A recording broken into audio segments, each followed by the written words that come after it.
नाचल जाई तान के सीना चल के बा भोला दरबा कान पकाम रही डोल चल जाई बोलबम बोलत परत रही सावन के फुहार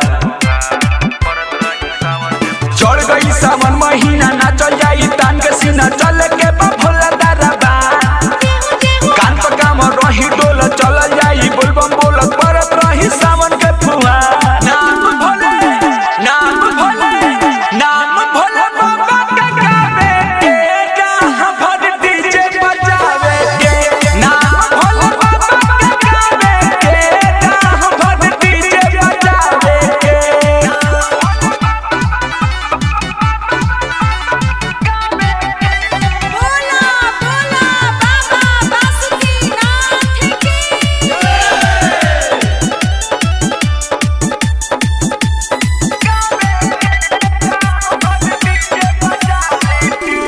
कांवर किनल जाई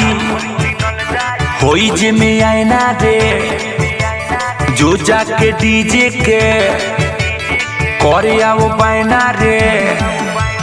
कांवर किनल जाई होई जे में आईना रे जो जाके डीजे के करे आओ बायना रे नाम भोले बाबा का गावे के राह भर डीजे बजाएंगे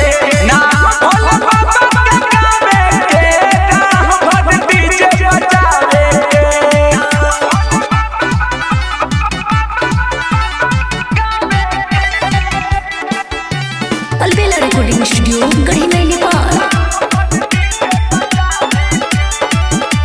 भोला भोला बाबा काशी विश्वनाथ की दीदी में मोहदी सदा में अकेला के भोजन भरा लावो अशोक अलबेला के दीदी में मोहदी सदा में अकेला के भोजन भरा लावो अशोक अलबेला के नाम भोले बाबा के गावे के राह भर डीजे बजावे के नाम भोले बाबा के गावे के राह भर डीजे बजावे के अलबेला रिकॉर्डिंग स्टूडियो गढ़ी में नेपाल।